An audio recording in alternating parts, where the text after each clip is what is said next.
Felicidade Conjugal de Tolstói é um grande tesouro e um livro de leitura obrigatória para qualquer pessoa, seja ela alguém que quer ter um relacionamento, quer se casar ou apenas entender como funcionam os relacionamentos e as relações de modo geral, mesmo não sendo românticas. Felicidade Conjugal fala sobre todas as nuances de um relacionamento, desde a paixão até o casamento, mas ele vai além disso. Ele fala como as experiências individuais e como a forma de lidar com as emoções afetam a forma como irá tratar o outro. Eu uso frases do livro para fazer as análises, então caso você ainda não tenha lido e se importa com spoiler, recomendo que você dê uma pausa aqui e volte depois. Caso contrário, vamos continuar. O livro começa com Masha tendo um sofrimento relacionado à morte de sua mãe. Então ela tem ali claramente um luto, ela se mostra um pouco mais apática, sem sentido na vida, tem bastante solidão e meio que fica ali sem fazer nada o tempo todo, sem desejo, apenas uma tristeza. É interessante que o processo de luto da Masha é um pouco um processo de perda de identidade também. Porque sendo uma pessoa mais jovem, ela tinha 17 anos na época, ela necessitava muito desses olhares externos que diziam sobre quem ela era. E quando se perde uma pessoa que tem esse nível de importância como uma mãe que tá ali o tempo todo dizendo quem você é como se você não soubesse mais, você ficasse perdido em relação a quem você é. Então fica, além do luto da morte da mãe, um vazio existencial. Existe uma pessoa nessa história, o Sergei, que era um amigo do pai da Masha, que também já não existia mais ali. E ele começa a visitar a casa para cuidar das finanças depois que a mãe morre. E quando ele chega, Masha já tem uma predisposição a aceitar a sua companhia, porque ela cresceu junto com ele, então ele era amigo do seu pai, ele também viu Masha crescendo, e algo a deixa um pouco incômoda, porém ao mesmo tempo impressionada. São dois pontos importantes. Um é que Sergei não se ocupou em fazer as regras sociais, de demonstrar o quanto ele estava triste e criar aquele clima quando ia para casa delas. Ele agia normalmente, estando presente, claro, respeitando a dor delas, mas sendo verdadeiro, sendo sincero. Isso deixou ela muito admirada, ela até se doeu um pouco durante o começo, mas depois ela achou legal que ele tinha um comportamento que era diferente dos outros e parecia ser muito mais verdadeiro e adequado do que um sofrimento fingido das outras pessoas. Um outro ponto foi que Sergei, mesmo tendo visto ela enquanto criança e agora com 17 anos, ele trata ela como uma pessoa adulta. Ele já era mais velho, né? Ele tinha, se eu não me engano, 35 ou 36 anos. E ela fica um tanto encabulada com isso, de ser tratada como uma pessoa adulta. Isso já abre novas possibilidades. Então, é como se fosse uma quebra de expectativa. Ela não precisa se comportar da forma como ele já conhecia ela, mas ela tem a oportunidade de ser alguém diferente a partir daquele momento, de ser uma pessoa adulta e responsável. Mesmo com essa abertura para que ela fosse alguém diferente a partir daquele momento, quem ela escolhesse ser, existia sim uma certa insegurança. Sendo muito nova, ela tinha muitas dúvidas em relação à vida, ela tinha uma necessidade de aprovação que vinha dos outros, ela tinha também uma baixa autoestima, considerando que ela precisava desses feedbacks externos. E toda essa questão é adaptativo e faz parte dos passos aí até você se entender gostada pela pessoa que você deseja atenção. Existe um desejo intrínseco mesmo de tentar agradar essa outra pessoa. O Sergei, desde o início, foi muito sincero com ela e bastante diretivo. Logo no começo, nos primeiros dias que eles se encontraram, ele já fala algo pra ela que é um tanto chocante, que ele diz que ela é uma menina má, porque tudo que ela faz é pros outros e nada é pra si mesma. Considerando aí essa conversa que saiu sobre ela estar naquele estado de limbo desde a morte da sua mãe. É ruim não saber suportar a solidão, disse ele. Você já não é mocinha? Claro que sim, respondi rindo. É mocinha má, que vive só enquanto a admiram, e apenas ficou sozinha, deixou-se abater e nada lhe agrada.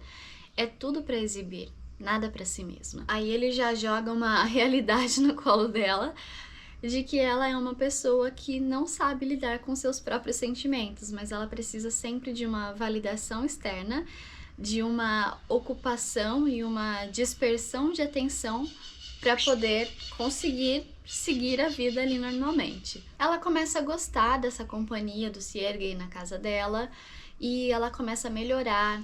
Ela volta a fazer algumas atividades, conversa com a sua cuidadora sobre como é que vai ser a partir de agora, como é que a gente vai se responsabilizar. Então ela tem aí uma mudança de comportamento, não porque alguém disse que ela precisava se comportar daquele jeito, mas por modelo.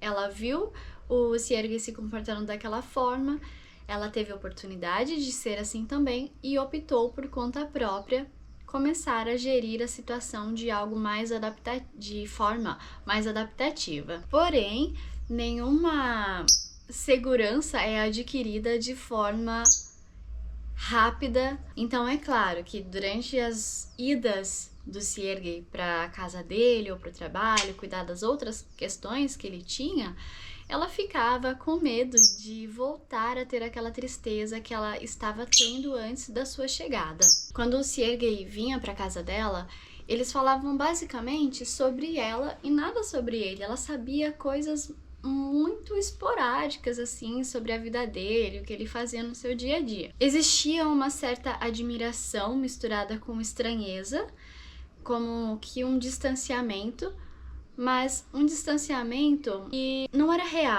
Era como se deparar com alguém que sabe lidar com as suas próprias questões sem necessitar ficar falando disso de forma exagerada, como uma forma de autopercepção e de processamento disso que está acontecendo. Esse relacionamento deles vai se aprofundando, ela vai começando a confiar mais nele, assim como ele se interessa mais por ela, mas ela tinha uma ideia de que ele não conhecia ela, porque mesmo tendo crescido ali com visitas um tanto frequentes, quem ela era enquanto pessoa era algo a ser apresentado, e ela se aninhou nessa ideia de que ela poderia inventar qualquer coisa para mostrar para ele.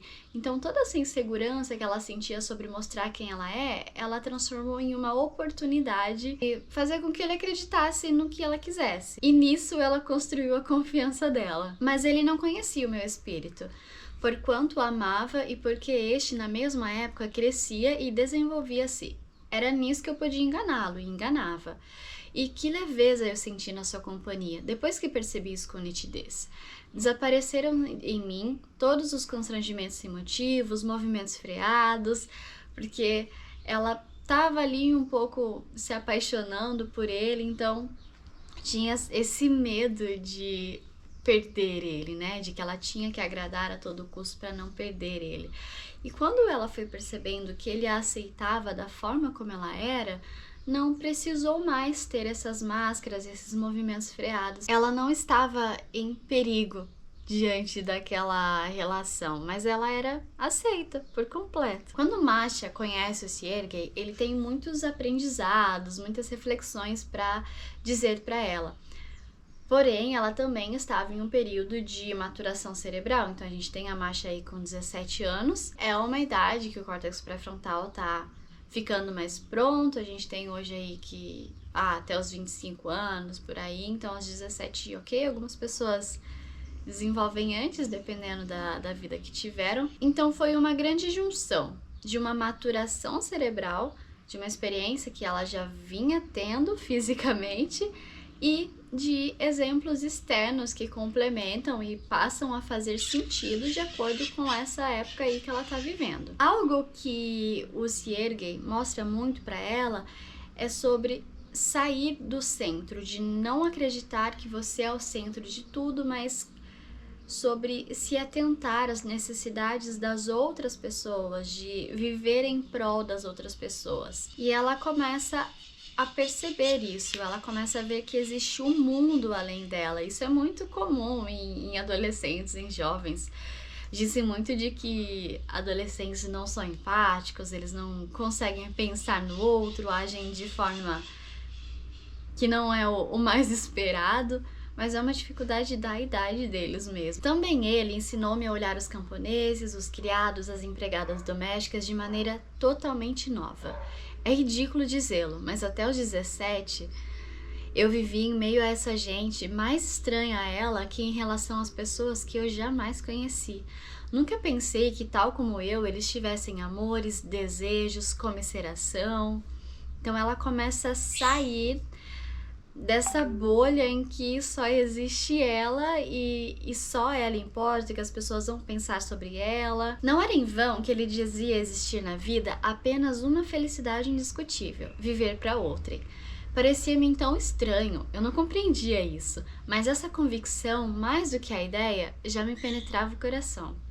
Ele desvendou para mim toda uma existência de alegrias no presente, sem alterar nada em minha vida, sem acrescentar nada além de si mesmo a cada impressão. Quando ela encontra essa segurança, quando ela tem um apego seguro, que ela é aceita da forma como ela é, quando ela é cuidada por ele, isso aumenta o nível de bem-estar e faz com que a pessoa tenha oportunidade de poder olhar para fora, de se preocupar com outras coisas além de si mesmo.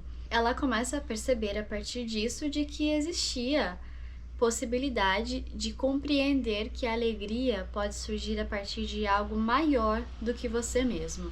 Ela tem uma mudança aí meio química do que está acontecendo, então ela está saindo de um estado de luto e está entrando em uma paixão. Então os comportamentos dela mudam bastante, a forma como ela vê a vida muda bastante, então ela sai de um sofrimento do que tinha acontecido no passado e começa a estar mais presente.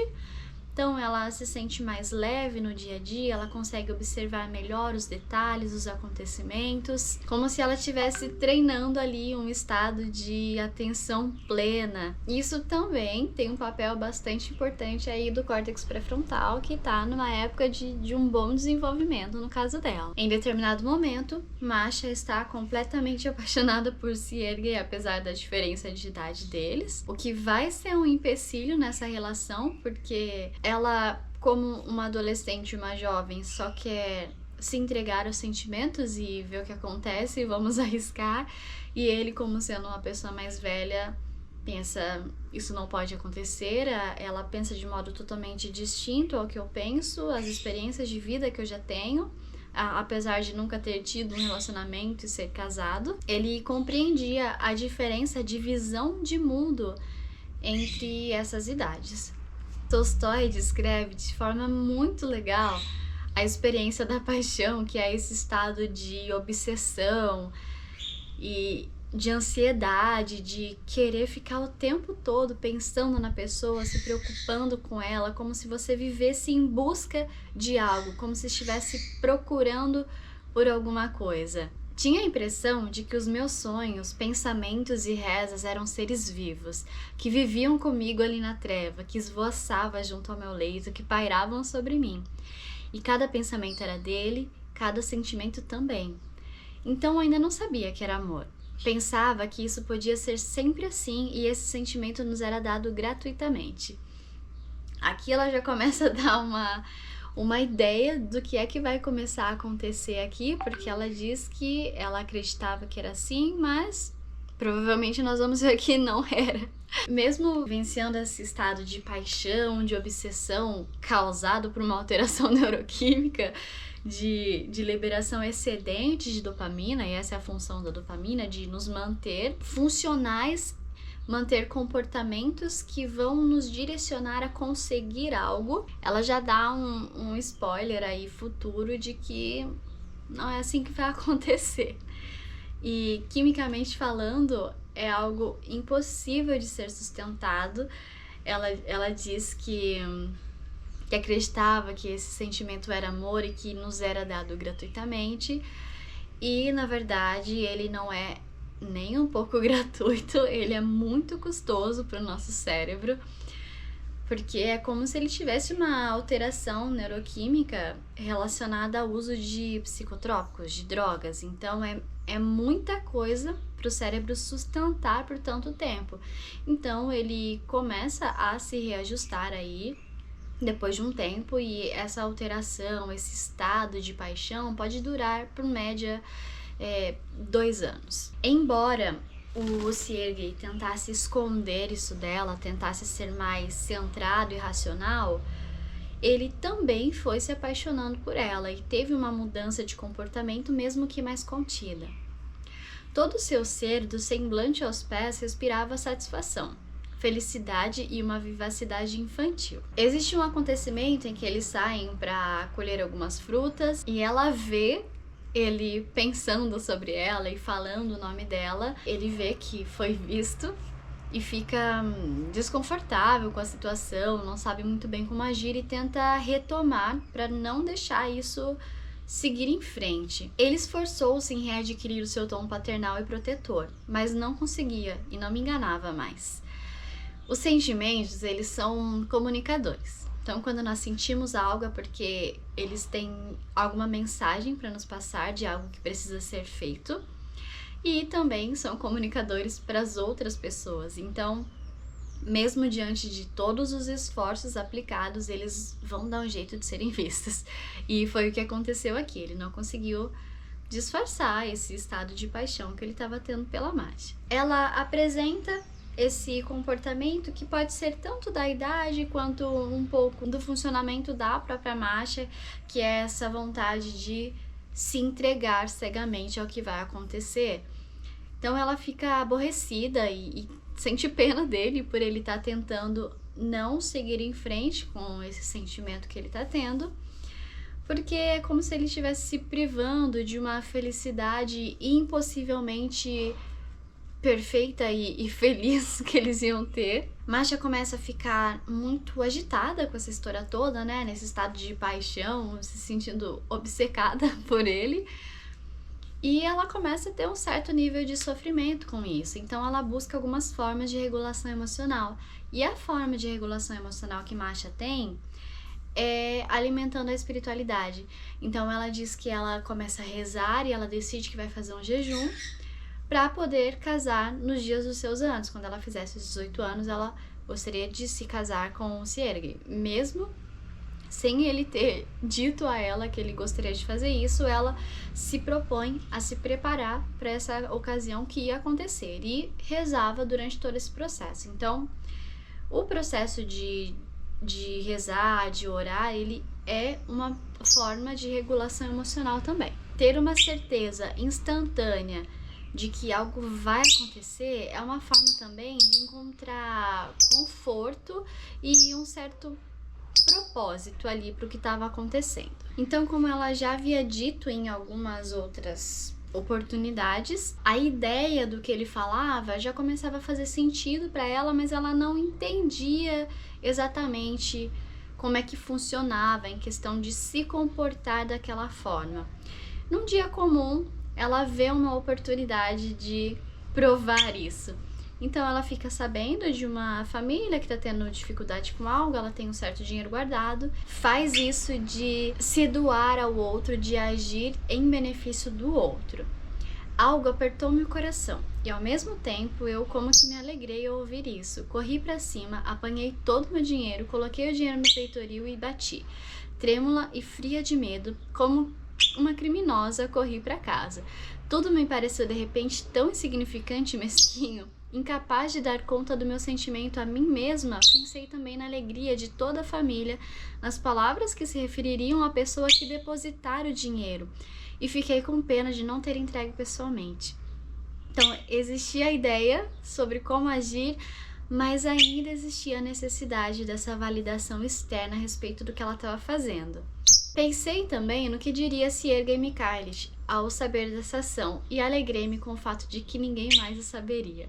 Ela se lembra do exemplo do Sergei e pensa como é que ele agiria, se ele contaria para alguém, e ela adere isso como um modelo de comportamento a ser seguido.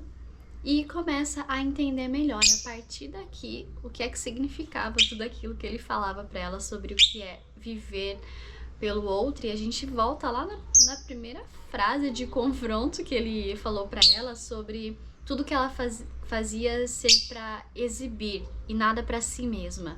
Continuando então em algo que era importante para ela, que era a parte de alimentar a espiritualidade, ela continua lendo os evangelhos e ela fala que o livro começa a ser cada vez mais compreensível para ela. O Sergei não era uma pessoa religiosa, que não fazia essa questão da espiritualidade, porém ele se comportava de forma igual ao que dizia nos evangelhos que a Masha lia. Então ela diz que aquilo começa a fazer muito mais sentido para ela e é mais fácil de entender. Coisas que pareciam tão difíceis antes passam a ser singelas, são histórias simples e parecia tudo absurdamente muito claro. Ela começa a ficar em paz consigo mesma nesse momento. Parecia tão difícil viver em maldade e tão simples amar a todos e ser amada. Todos me tratavam com tanta doçura e bondade, até Sônia, a quem eu continuava a dar aulas, era completamente outra. Procurava compreender-me e agradar-me e não me causar aborrecimento. Pode ser que a análise dela tenha ficado alterada em relação às outras pessoas, como também pode ser que isso tenha sido um reflexo de uma mudança dela. Ela ver as pessoas de forma diferente, porque ela se preocupou em ter um olhar real para eles, se tirar do centro, ou porque ela mudou a forma de comunicação, e dá pra gente pensar aqui em comunicação não violenta, por exemplo, que o retorno que se tem vai ser de acordo com a forma como você se comunica. Era como se ela estivesse desenvolvendo uma empatia, uma capacidade de ver e ouvir o outro, não atacar, mas encontrar prazer nas relações e demonstrar afeto e a importância que o outro tem para você. Agora, sentia-me igual a ele e da altura da minha disposição espiritual compreendia-o completamente. Vi nele agora, com nitidez, aquilo que antes me parecia estranho. Somente agora eu compreendia o porquê das suas palavras, ao sentido de que a felicidade consiste unicamente em viver para outra. E agora concordava plenamente com ele. E continuando a reflexão sobre comunicação, ela fala sobre o momento certo de tratar dos assuntos. Então ela queria contar pro Sergei que ela estava apaixonada e que ela queria se casar com ele. E ela tomou cuidado de falar isso no momento em que ele chegou e eles ainda não tinham conversado sobre nada, para que essa interpretação da conversa não fosse influenciada por emoções outras que já existissem antes, por outras conversas. Então isso de falar no momento certo. Apenas nos sentamos, comecei a dizer com a máxima tranquilidade aquilo que devia decidir a sorte do meu amor. E não comecei a dizê-lo mais cedo, nem mais tarde, mas no momento exato em que nos sentamos, e quando ainda não se dissera nada, e ainda não havia nenhum tom, nenhuma característica na conversa que pudesse estorvar aquilo que queria dizer. Eles iniciam essa conversa sobre contar um pro outro o que estão sentindo então, e ele faz uma reflexão importante, dizendo que o amor não seria suficiente para ela. O que lhe dou? O amor, é verdade, mas será pouco, disse eu, fitando-o nos olhos. É pouco, minha amiga. Para você é pouco. Para mim, que já passei da mocidade, sim, mas para você não. Prosseguiu ele. Você ainda não viveu. Você talvez queira ainda procurar a felicidade em outras coisas e talvez encontre nelas. Agora tenho a impressão de que isso é felicidade porque me ama. Não, eu sempre só desejei e amei essa quieta vida familiar. E você apenas diz o mesmo que eu pensei. Quando o Sergei fala que para Masha o amor não seria o suficiente, ele está querendo dizer sobre as experiências de vida. Que mesmo que ela diga que o que ela deseja é essa quieta vida familiar, ela ainda não está pronta para sustentar esse desejo e viver dessa forma. É como se o tempo e as vivências individuais fossem necessárias, mesmo que você saiba onde você quer chegar, é necessário ter um apanhado de aprendizados que virão de experiências diversas e que apenas com essas experiências você estará preparado para conseguir sustentar essa realidade que você almeja. E ele, sendo mais velho, já tinha essa noção. A Sônia escuta eles conversando, sai gritando pela casa de que eles iriam casar. E as coisas assim acontecem. Eles começam a se preparar para esse casamento. Ela começa a se questionar de algumas coisas e aquela paixão começa a ficar um pouquinho de lado e dar lugar a outros sentimentos também. Ela vê uma lacuna entre quem ela é e quem ela vai precisar ser como esposa. Porque existe muito uma ideia de que será pesado ter que servir ao outro. Será possível que a partir de hoje me tornarei estranha a mim mesma e que se abra diante de mim uma nova vida de realização das minhas esperanças e desejos? E ela começa a sentir medo, se dá conta de que ela está iniciando uma coisa diferente do que ela está habituada até o momento e que a vida dela pode mudar completamente. Ela sente medo de se casar com ele, fica se questionando se é isso que ela realmente quer, e ela tem esse sentimento amenizado quando ele chega. Por isso a importância de quem é a pessoa que você vai casar e se você se sente segura e confortável o suficiente na presença dessa pessoa. Ele chegou cedo e somente na sua companhia acreditei plenamente que seria sua esposa naquele dia. E esse pensamento deixou de me assustar. Ela tem a sua primeira quebra de expectativa no casamento logo no momento do matrimônio, do ritual ali de casamento. Prestava atenção às palavras da oração, repetia-as, mas nada me repercutia na alma. Eu me espantei e assustei-me porque tudo já estava terminado e em meu espírito não se processara nada de extraordinário, correspondente ao mistério operado sobre mim. E essa insegurança dela toma conta de novo no momento em que ela percebe que ele já olha para ela de um jeito diferente. Sentou-se ao meu lado e fechou a portinhola. Algo espetou-me o coração. Pareceu-me como que ofensiva a autoconfiança que ele o fizera. Então foi só isso que me deu nesse instante, do que eu tanto esperava. Leve nas nuvens, e o que ela sentiu foi medo e insegurança, logo depois de ter se casado e visto que ele trataria ela com mais segurança naquele momento. Ele não teria tanta preocupação em se manter distante. E continuou a parecer-me como que ofensivo, humilhante ficar sentada sozinha tão perto dele. Como se não existisse mais em mim o anterior sentimento de ternura, substituído que fora por sentimentos de ofensa e medo. Ela se dá conta nesse momento da escolha que ela fez de se entregar para alguém e da vulnerabilidade que isso pode representar. E ele percebe?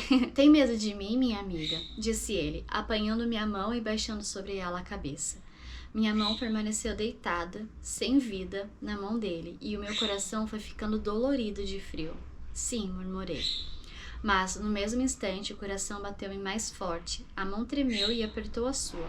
Fiquei com calor, os olhos procuravam na penumbra o seu olhar, e eu senti de repente que não o temia, que esse medo era amor, um novo amor, ainda mais forte e carinhoso que o anterior. Senti que lhe pertencia toda e que era feliz com o poderio dele sobre mim. De novo, essa questão da importância da pessoa que você vai escolher ter um relacionamento, porque é necessário sentir conforto em se expor vulnerável e saber que essa pessoa, de certa forma, vai ter muito poder sobre você. Ela tem uma excitação emocional nesse momento de medo e de insegurança, e essa excitação emocional pode ser facilmente interpretada como atração, como algo perigoso que chama atenção. Essa mudança, essa percepção que ela tem representa o primeiro reinventar dessa relação, que a primeira tinha sido paixão e agora eles estão iniciando um casamento, eles vão morar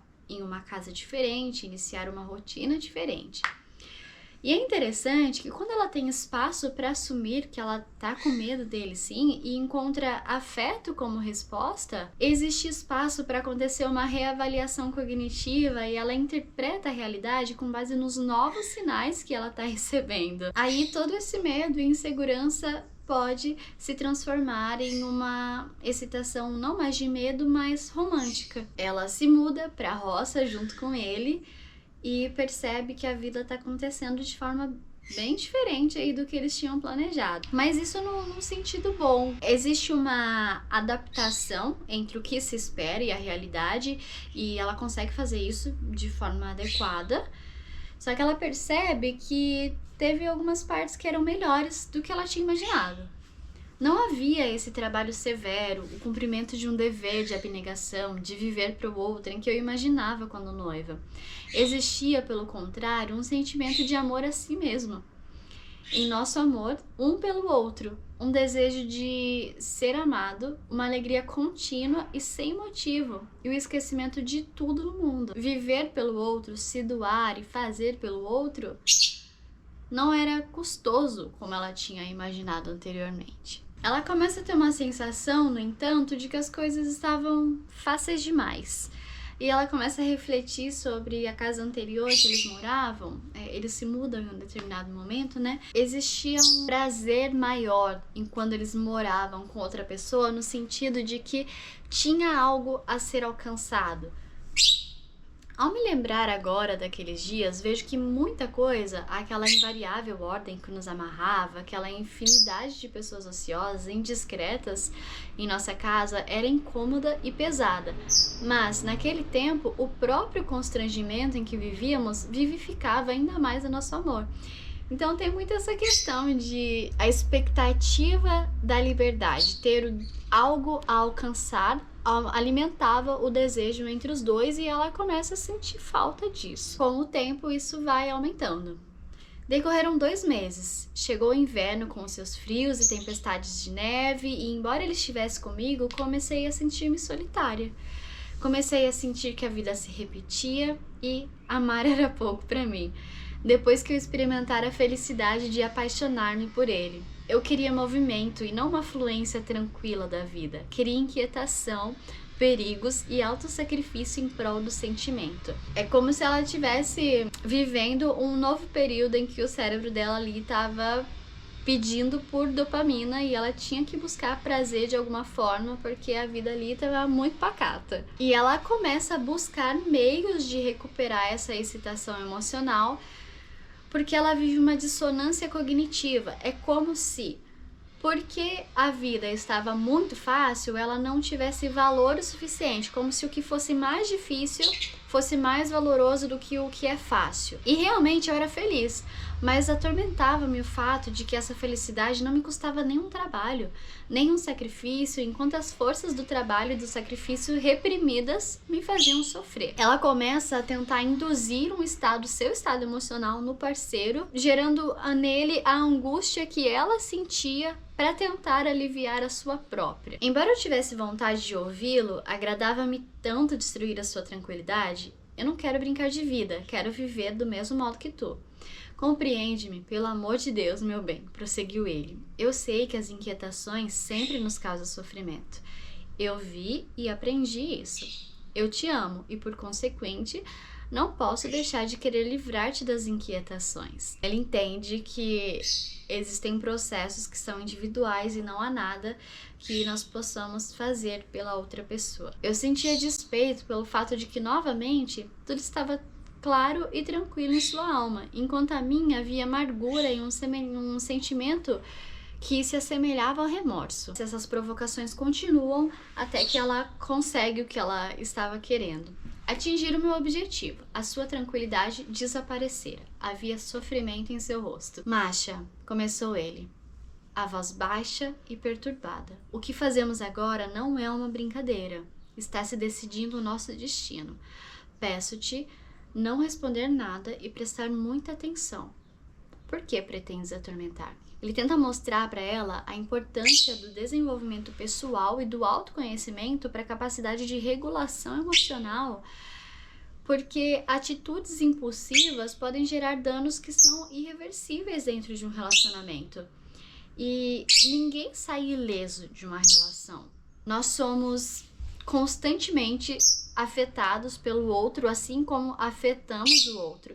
E o amor, dentro dessa característica de um relacionamento, ele pode ser tanto um refúgio quanto um campo de batalha interno. No entanto, ela continua até que dá certo. Consegue tirar a calma dele. Ele estava sentado ao meu lado, silencioso. Eu tinha pena dele.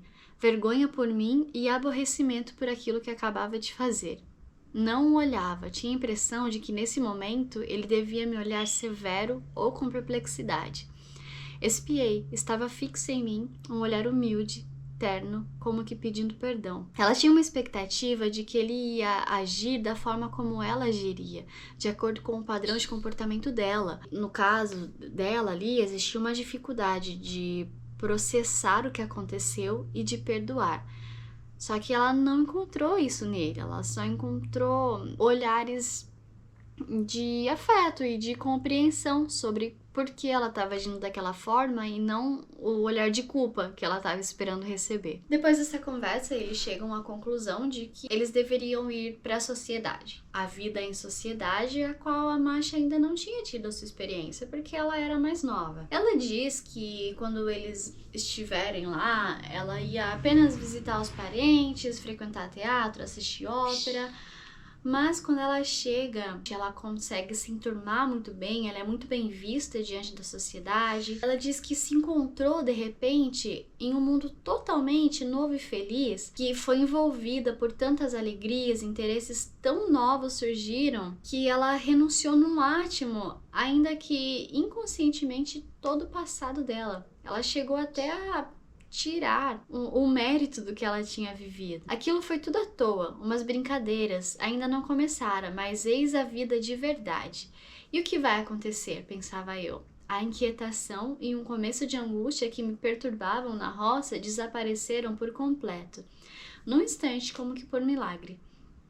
Ela começa então a viver um padrão em que o excesso de estímulos inibe o que ela precisa lidar com ela mesma, como se ela estivesse ocupada o suficiente, se distraindo com outras coisas e não tivesse tempo de olhar para ela e para o que precisava ser resolvido. Ela acreditava que o relacionamento que ela tinha ali com as pessoas da sociedade não afetariam o relacionamento dela, porque o que ela compreendia como sendo danoso ao relacionamento, que poderia fazer mal, era trair ele com outros homens.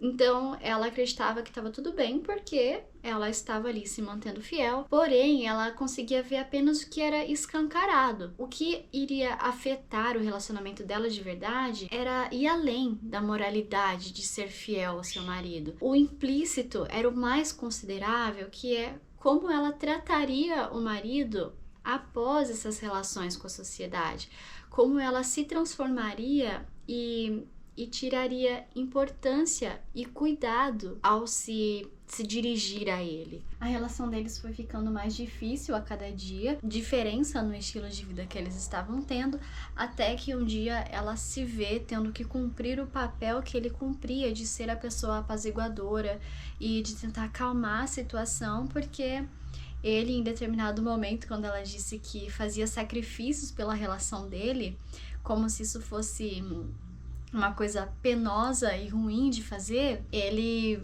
foi mais zombeteiro, de uma forma que ela não estava tão acostumada. Ele evitava as palavras simples e diretas enquanto eu as procurava. Durante essa conversa dele, existe uma reflexão sobre como encarar os sacrifícios dentro de um relacionamento como algo prazeroso e não como um peso a ser carregado, uma obrigação a ser cumprida, e a importância da corregulação para que as coisas se mantenham equilibradas e funcionais. Porque até o momento ele tinha sido a pessoa ali com papel regulador e No momento que ele não foi capaz, ela precisou ser. Ele estoura mesmo e fala coisas muito rudes pra ela. Não sei o que esperavas, prosseguiu ele. Quanto a mim, podia esperar o pior, vendo-te diariamente nessa lama e ociosidade em meio ao luxo da sociedade estúpida. E acabei por compreender. Compreendi o seguinte: hoje senti vergonha e dor como nunca. Eu temia-o e odiava-o. Nesse instante, queria dizer-lhe muita coisa e vingar-me de todas as ofensas, mas, se abrisse a boca, cairia em pranto e me diminuiria perante ele. Calada, saí do quarto, mas apenas deixei de ouvir seus passos. Fiquei horrorizada com o que fizéramos. Tive medo, porque parecia romper-se para sempre aquela ligação que era toda a minha felicidade, e quis voltar. Quando à noitinha saí para o chá na presença de Jess, que nos visitava, encontrei-me com o meu marido. Senti que, a partir desse dia, um abismo tinha se cavado entre nós. Um momento difícil, só que foi um momento em que a dureza das palavras foi necessária, porque o incômodo que elas geraram fez recobrar a racionalidade do que estava acontecendo. Também mostra um pouquinho isso de aguardar um tempo para tentar resolver as situações, que ela disse que naquele momento ela não seria capaz de falar com ele, então ela precisa apenas aguardar, processar isso consigo mesma para depois poder falar sobre. Tem uma prima dele que estava acompanhando ela e tal, e ela conta para essa prima o que estava acontecendo e dá uma impressão, a prima responde de volta falando algo sobre ele, que ele estava muito arredio e orgulhoso, e Masha diz que teve a impressão de que ela nunca compreendeu ele melhor do que naquele momento. Só que depois, quando ela estava só com ele, ela se sentiu muito arrependida, com um peso na consciência por ter acreditado sobre aquilo, sobre ele, e que esse abismo que já havia sido criado tivesse ficado muito maior naquele momento. Opiniões de fora que são solicitadas em momentos de necessidade podem alimentar ou criar ideias das pessoas que a gente convive, e isso pode tornar essa relação muito mais difícil. E torna difícil também a resolução do que foi ocorrido, porque você pode se ocupar em ficar julgando e fazendo acusações daquela pessoa com base no que aconteceu naquele momento, e perde-se uma capacidade de analisar quem ela é como um todo e não pegar uma partezinha ali e desqualificar tudo que aquela pessoa é. Ele tinha certeza de que eu não podia viver longe da sociedade, que a vida rural não me aprazia e que era preciso submeter-se a esse gosto infeliz. Ambos evitávamos conversar sobre esses temas e fazíamos juízo falso um do outro.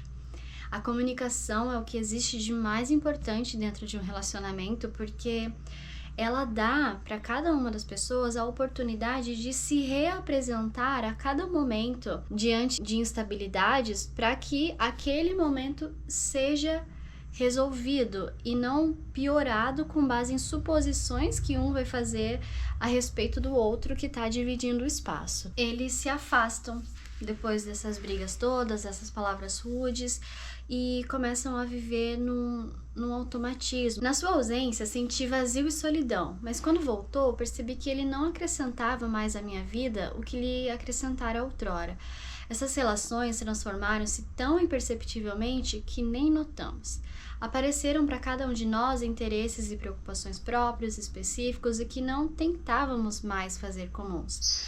Não havia mais entre nós cenas e desavenças. Eu procurava agradar-lhe e ele satisfazia todas as minhas vontades, e parecíamos amar-nos. Não esperava dele nada. Numa palavra, era meu marido e mais nada.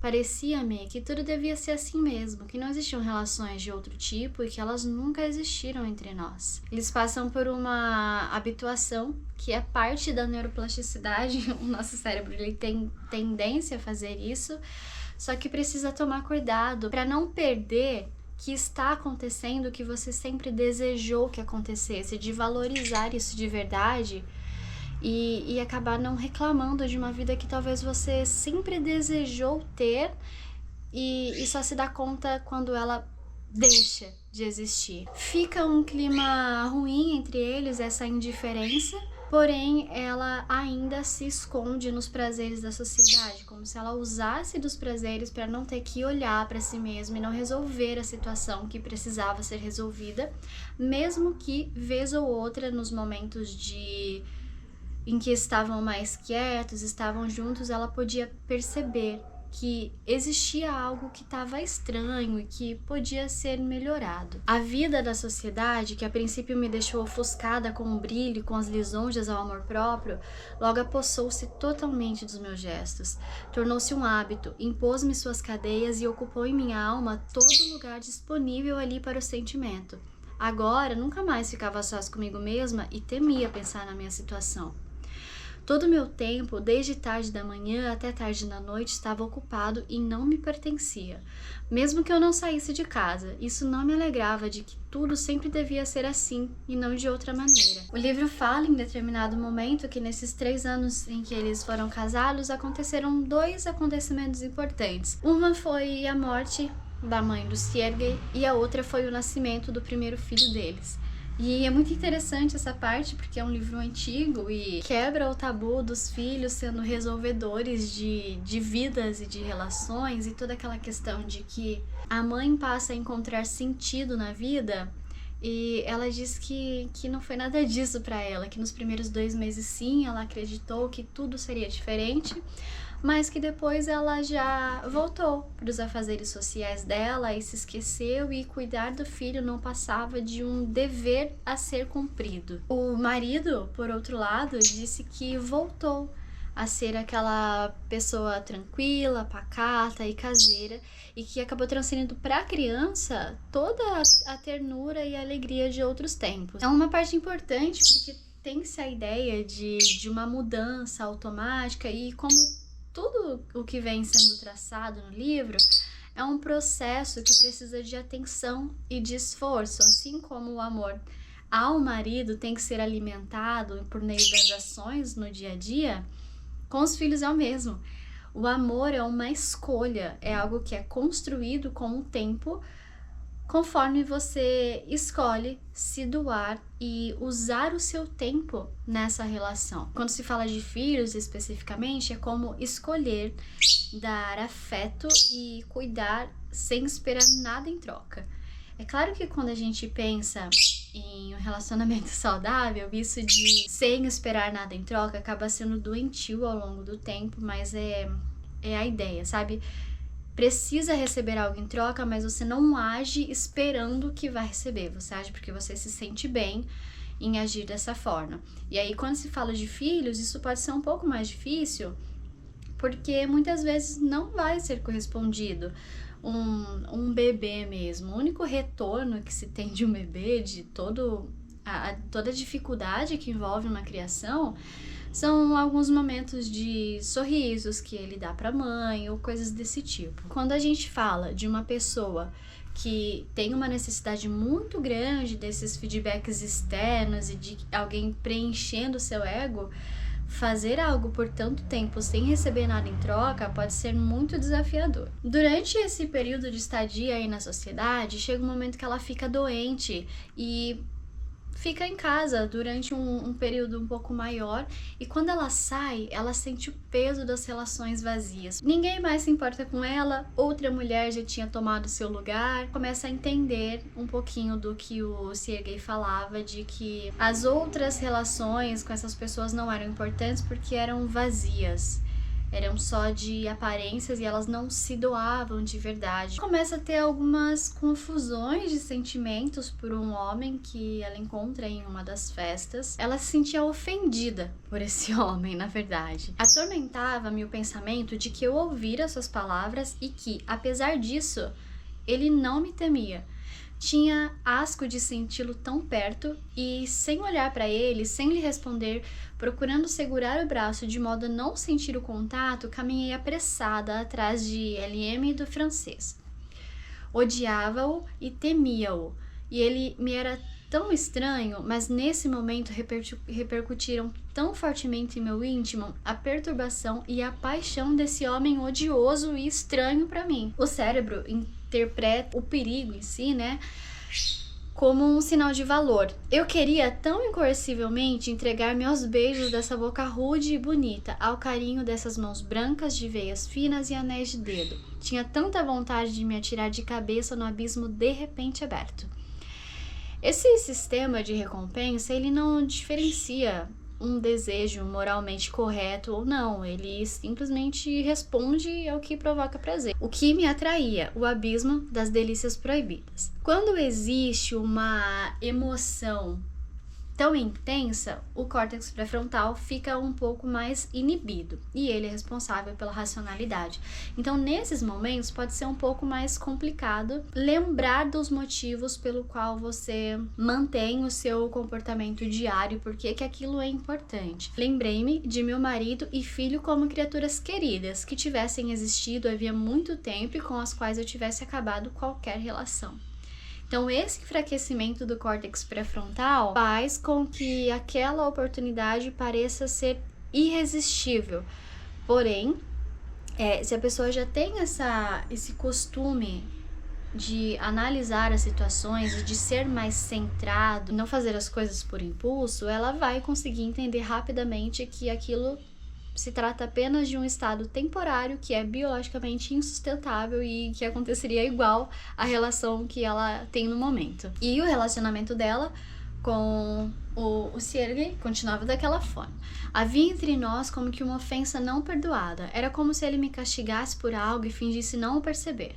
Não havia por que pedir perdão. Ele me castigava apenas não se entregando a mim totalmente, não me dando toda a sua alma como outrora, mas não a entregava também a nada nem a ninguém, como se não tivesse mais. A realidade para ela começa a ficar pesada e ela se dá conta de que ela não quer mais viver para outro, porque ela também não quer mais viver para si mesma. É como se ela tivesse perdido o sentido. Por que para outrem quando não se tem vontade de viver mesmo para si? Apoiei os braços sobre o piano, fechei o rosto com as mãos e fiquei pensativa.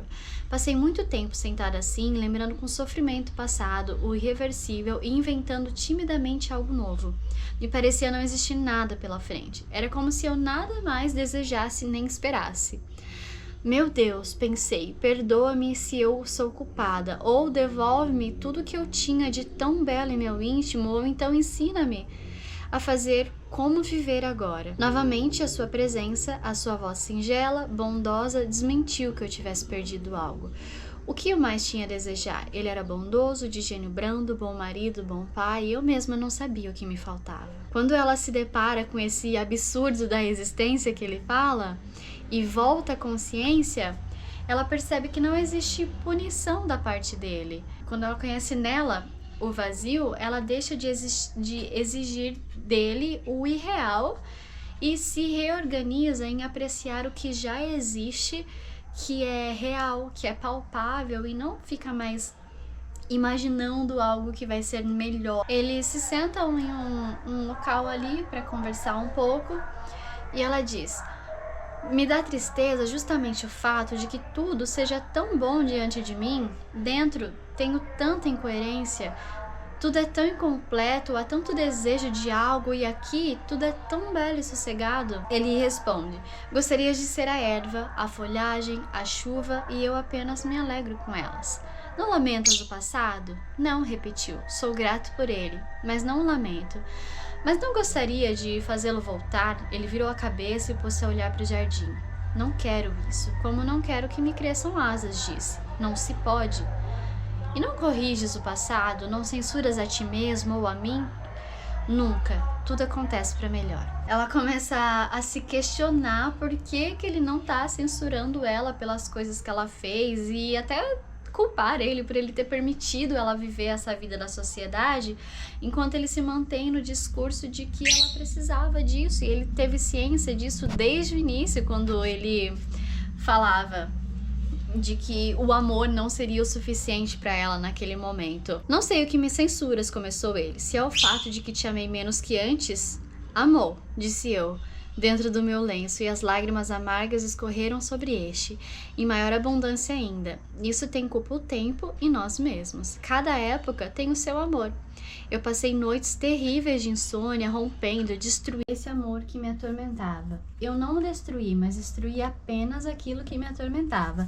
Ele fala um pouquinho sobre o processo de como ele ativamente foi cortando alguns comportamentos no momento ali da paixão. Acalmei-me, apesar de tudo. Amo ainda, mas é um outro amor. Por que me permitiste viver no mundo se ele te parecia tão pernicioso que deixaste de me amar por causa dele?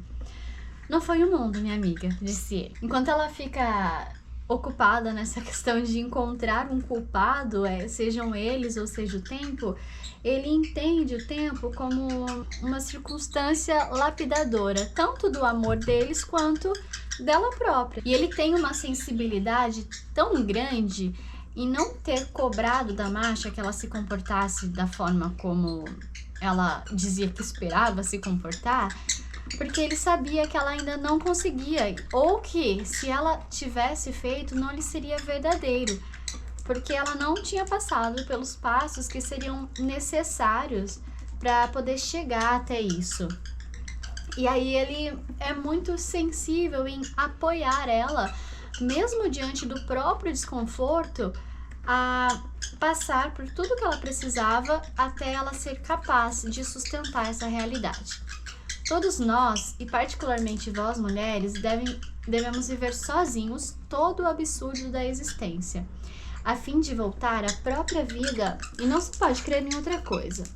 Ainda estavas longe de ter vivido, então, todo o absurdo simpático e encantador com que eu me extasiava em ti. E eu te deixei acabar de vivê-lo e senti não ter o direito de te constranger, embora para mim o tempo já estivesse passado havia muito. Mas, se me amava, por que vivias comigo e me deixavas viver esse absurdo? Disse eu. Porque ainda que quisesses acreditar em mim, não conseguirias, deveria conhecê-los por ti mesmo. E o conheceste. E ele fala sobre, não vamos procurar repetir a vida, não vamos mentir para nós mesmos. A gente não precisa ter aqueles sobressaltos e aquela paixão toda como no início, e que isso seja graças a Deus, porque ele entende o quanto isso era custoso para ele. Não existem motivos para procurar, que aquilo pode ser perturbador e que eles já viveram esse momento e enquanto viveram já lhes coube felicidade bastante. A grande sacada era saber apreciar o que eles tinham vivido e valorizar isso, mas entendendo que acabou. Foi um momento que eles viveram e agora é diferente. Eles finalizam essa conversa e ela diz: olhei para o meu marido e os seus olhos riram, fitando os meus. E pela primeira vez, depois de muito tempo, eu senti a leveza e alegria ao olhá-los. A partir desse dia, terminou o meu romance com o meu marido. O sentimento antigo tornou-se uma recordação querida, algo impossível de trazer de volta. E o novo sentimento de amor aos filhos e ao pai dos meus filhos deu início a uma nova vida, de uma felicidade completamente diversa, que ainda não acabei de viver. Ela entende que é possível ultrapassar os abismos que foram criados ao longo do tempo, quando os sentimentos são expostos e quando eles conseguem conversar sobre isso. As chateações são resolvidas quando acontece uma aceitação e uma parceria no momento presente. Isso faz abrir uma possibilidade de eles viverem o novo pela primeira vez, de um novo momento com o devido valor que isso deve ter, sem ficar comparando esse momento atual com lembranças do passado. A relação vai se atualizando ao longo do tempo e vai sendo diferente dentro dos papéis que cada um vai assumindo. Apreciar o presente de modo a não precisar desejar algo mais difícil de alcançar. Espero que tenham gostado e até a próxima!